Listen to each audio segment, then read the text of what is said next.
Silakan, waktunya berjalan terus.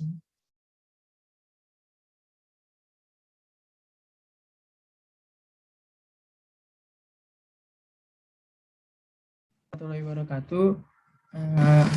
Selamat pagi teman-teman dan juga Pak Amin. Di sini saya perwakilan dari kelompok 5 atau kelompok pembahasan wilayah DIY akan menyampaikan sedikit presentasi kami mengenai permasalahan lingkungan di wilayah DIY.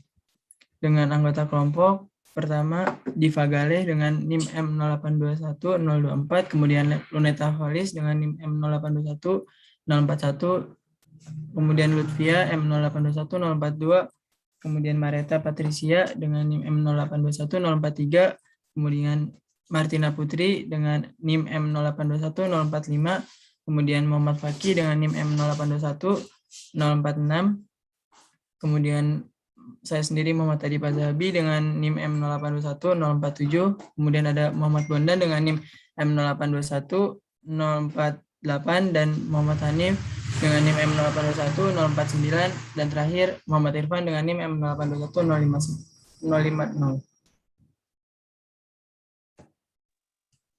Berikut adalah permasalahan yang ada di wilayah DIY yang pertama, yaitu penambangan batu andesit di Kabupaten Kulon Progo DIY. Next.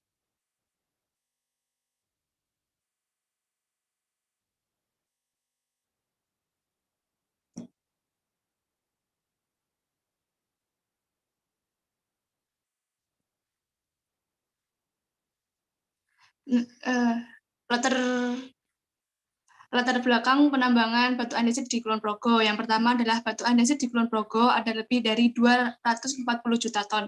Yang kedua, keberadaannya yang melimpah belum dimanfaatkan dengan baik dan baru dimanfaatkan untuk kebutuhan lokal seperti bahan bangunan, gedung, dan jalan kebutuhan lokal di Kulon Progo. Yang ketiga adalah kualitasnya yang bagus, yaitu kekuatan tekannya 1138,47 kg per cm kuadrat dan tingkat keawasannya 13,5%. Yang keempat adalah prasarana jalan untuk sampai ke lokasi pelosok adanya batu andesit ini mudah. Next. Akibat kegiatan penambangan yang pertama, dilansir dari media online Solopos, kegiatan pengangkutan hasil tambang mengakibatkan kerusakan ruas jalan yang dilintasi oleh truk-truk dengan muatan tonase yang besar. Yang kedua, data dari Dinas Lingkungan Hidup Kulon Progo mendapati ancaman kerusakan lingkungan akibat penambangan, yaitu berkurangnya pepohonan di areal tambang yang menyebabkan hilangnya mata air dan peningkatan peluang erosi. Next.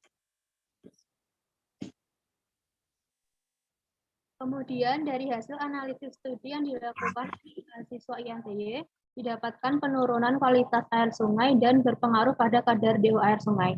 Pada lahan yang terdampak sedimentasi akibat limbah pemotongan batu andesit, kadar mineral tanah lebih rendah dari lahan yang tidak terdampak. Kemudian di pemerintah desa Giripurwo mendapati kerusakan tanggul sungai di daerah penambangan menyebabkan dam yang sudah ada sebelumnya juga mengalami kerusakan. Lahan pertanian di kawasan sekitar terancam tidak bisa dialiri air.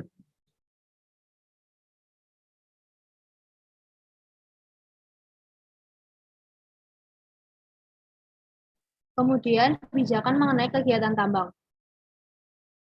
Yang pertama adalah pencabutan izin penambangan, perbaikan dan pengecoran jalan oleh pihak penambang, adanya biaya kompensasi ke kas desa dan gerakan penanaman pohon untuk penghijauan daerah pertambangan.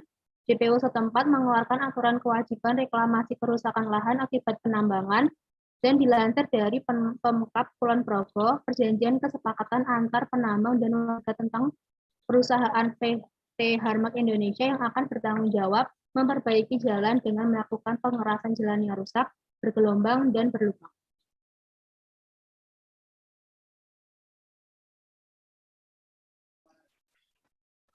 Selanjutnya ada penambangan pasir besi di Kabupaten Kulon Progo, Daerah Istimewa Yogyakarta.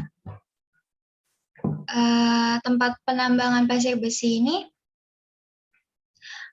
terjadi di Kabupaten Kulon Progo, Yogyakarta, tepatnya di pantai selatan antara Sungai Progo sampai muara Sungai Bogorwoto.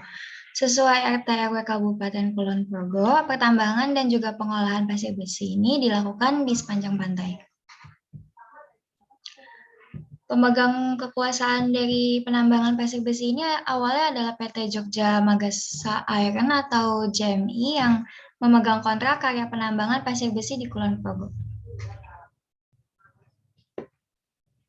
Selanjutnya ialah konflik yang timbul akibat kegiatan tambang. Konflik yang timbul ialah mendapat kecaman sejak lama dari Paguyuban Penandi Lahan Pantai atau PPLP. Mereka melakukan pertentangan sejak awal pertambangan ini karena mereka hidup bercocok tanam di sepanjang pesisir pantai. Pertentangan pendapat selalu mengerucut. Salah satu isunya adalah tentang kepemilikan lahan. Sampai saat ini, konflik pertentangan pertambangan pasir besi Kulon Progo belum mendapatkan titik terang, meski sudah berjalan cukup lama dan menimbulkan kerugian yang cukup besar. Selanjutnya adalah cara penanggulangan. Hasil strategi pemerintah dalam mengatasi konflik kepentingan antara PT Jogja Margasara Iron atau JMI dengan Paguyuban Petani Lahan Pantai atau PPLP, yaitu setelah dilakukan berbagai cara maupun metode tersebut. Konflik yang terjadi di Desa Karanganyar telah usai dan dapat dikendalikan.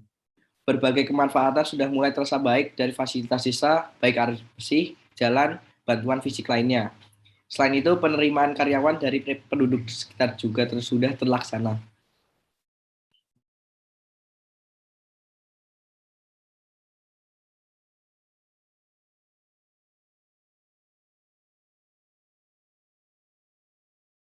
Baik, selanjutnya ada pembangunan Bandara YIA atau Yogyakarta International Airport. Latar belakangnya.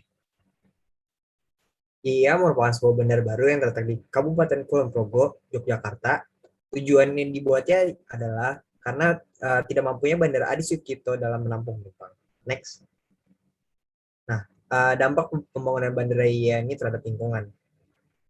Nah, dampak negatifnya itu pertama adalah terjadinya perubahan penutupan lahan dan perubahan mata pencaharian masyarakat dalam kehidupan kondisi sosial masyarakat yang meliputi interaksi sosial, partisipasi masyarakat, dan kesenjangan sosial dan berlokasi.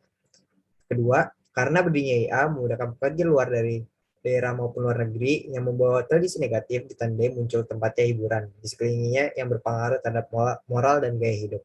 Lanjut. Baik, selanjutnya akan dijelaskan oleh teman saya, Hanif. Oke, kemudian dampak positif terhadap lingkungan.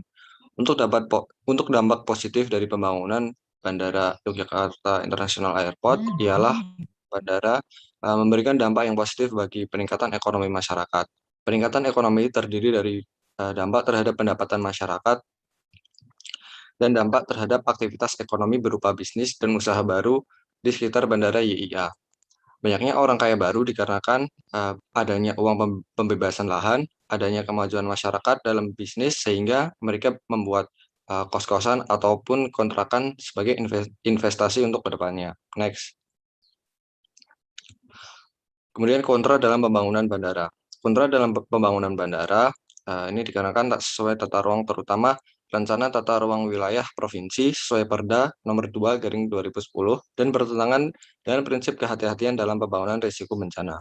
Pembangunan bandara ini mempunyai implikasi perampasan lahan produktif, penggusuran pemukiman, mata pencaharian hilang di tapak rencana, dan di lokasi infrastruktur pendukung. Bahkan dokumen AMDAL dari pihak bandara tak ada kajian mengenai pengurangan risiko bencana tsunami dalam penyusunan AMDAL-nya. Oke, next. Masuk ke TPST Piungan Yogyakarta. Jadi pengertian sampah secara umum adalah sisa buangan atau suatu produk atau barang yang tidak digunakan namun ada kemungkinan untuk didaur ulang. Terus ada jenis sampah organik. Sampah yang kemungkinan bisa diolah kembali dan mudah terurai di alam, namun bila penanganannya tidak tepat, maka akan menimbulkan bau atau penyakit. Terus dibagi lagi menjadi basah, itu mengandung banyak air dan mampu menimbulkan bau seperti buah busuk, sisa sayur. Terus kering, itu sedikit air, contohnya kayu, mangga hewan, dan daun kering. Terus ada sampah anorganik, yaitu sampah yang sulit terurai di alam dan kemungkinan juga bisa didaur ulang. Contohnya botol plastik, kresek, plastik kaleng, dan lain-lain. Terus ada sampah berbahaya, yaitu baterai, jarum suntik, limbah racun kimia, dan limbah nuklir. Terus ada manfaat sampah. Untuk sampah organik itu bisa dijadikan pupuk organik, tambahan pakan ternak, biogas, atau listrik. Terus untuk anorganik berbasis dengan 4R itu bisa dijadikan tas, taplak meja, dan pot bunga. Maaf, Terus waktunya asal habis. sampah. Bisa di closing.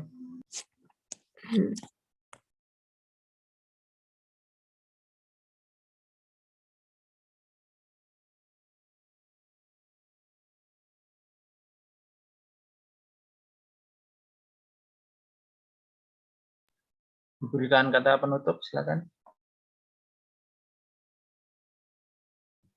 Baik, terima kasih atas perhatiannya. Kurang lebihnya mohon maaf. Apabila kesalahan mohon dimaafkan.